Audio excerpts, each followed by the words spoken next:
And if you have an error message while uploading this code, this is uploading, right? Then you can solve this problem just to follow this direction.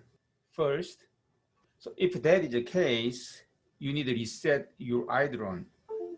To reset this Eidolon, you have to press reset button right above power switch.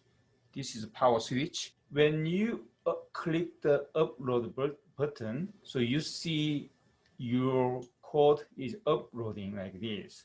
So let me do it again. Click to this one, upload. So uploading right here.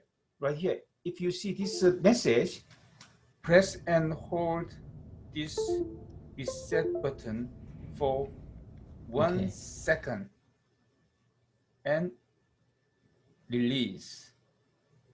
Okay, let me do it again.